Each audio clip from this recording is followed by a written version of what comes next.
হাফেজ কারি আবু রায়হান, আপনারা সকলেই তাকে চেনেন। তার কণ্ঠে ইসলামী সঙ্গীত ও কোরআন তেলাওয়াত শোনেননি এরকম মানুষ বাংলাদেশে খুঁজে পাওয়া হয়তো দুষ্কর। সেই প্রিয় ব্যক্তিটির কণ্ঠনালী, যেই কণ্ঠনালী দিয়ে তিনি আমাদেরকে ইসলামী সঙ্গীত ও আল্লাহর বাণী শোনাতেন, সেই সুমধুর কণ্ঠেই কিন্তু এখন রোগ ধরা পড়েছে। দর্শক মণ্ডলী, জানি আপনাদেরও মন খারাপ হয়ে গিয়েছে।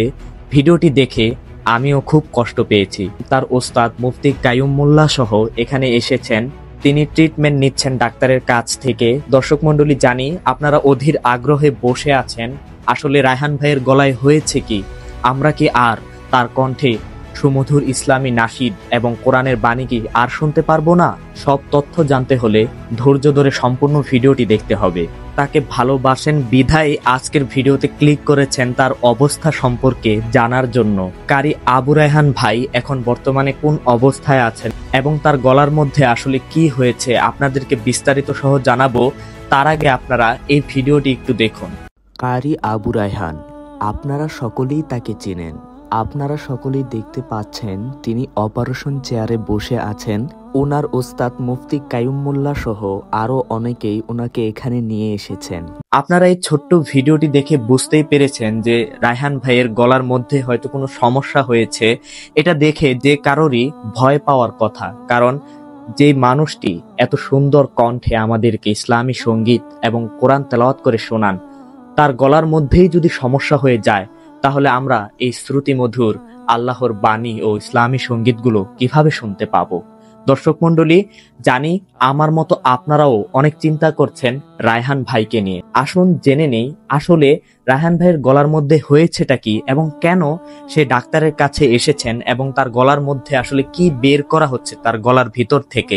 সম্পূর্ণ ডিটেলস আজকে জানতে পারবেন, তাই না টেনে সম্পূর্ণ ভিডিওটি দেখবেন। চলুন ভিডিওটি দেখে আসি।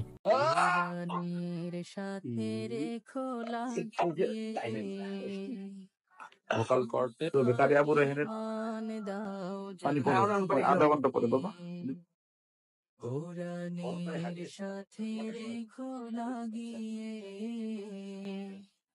আমার ঈমান দাও জাগিয়ে।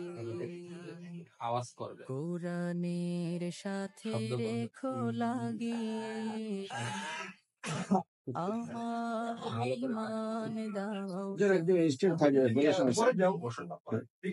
কোরআনের সাথে রেখো লাগিয়ে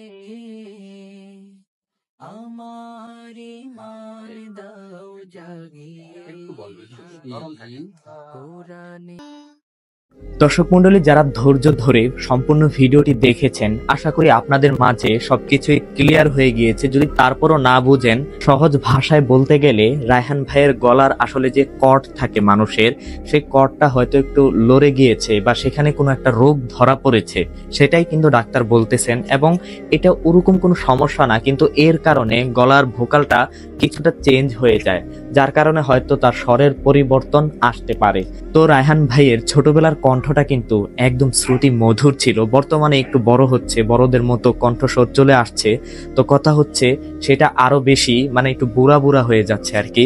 তো এটা হয়তো একটা রোগের কারণে এমন হচ্ছে। তো সেই রোগটারই চিকিৎসা করতে রায়হান ভাই এখানে এসেছেন এবং সেখান থেকে তিনি চিকিৎসা নিচ্ছেন এবং ডাক্তার বলছেন যে আশা করা যায় কোনো চিন্তা নেই, তিনি ভালো হয়ে যাবেন ইনশাআল্লাহ। তারপরও তিনি দেশবাসীর কাছে দোয়া চেয়েছেন এবং আপনাদের সকলের কাছেই কিন্তু দোয়া চেয়েছেন। আপনারা অবশ্যই রায়হান ভাইয়ের জন্য দোয়া করবেন, আমিও করছি। দর্শক মণ্ডলী, আপনারা যারা কারি আবু রায়হান ভাইকে মনে প্রাণে ভালোবাসেন, অবশ্যই কমেন্ট বক্সে জানিয়ে দেবেন আর ভিডিওটি ছড়িয়ে দিয়ে সবাইকে দেখার সুযোগ করে দিবেন। আজকের মতো এখানেই বিদায় নিচ্ছি। আমি মাইনুদ্দিন নিলয়। আসসালামু আলাইকুম ওয়া রাহমাতুল্লাহি ওয়া বারাকাতুহু।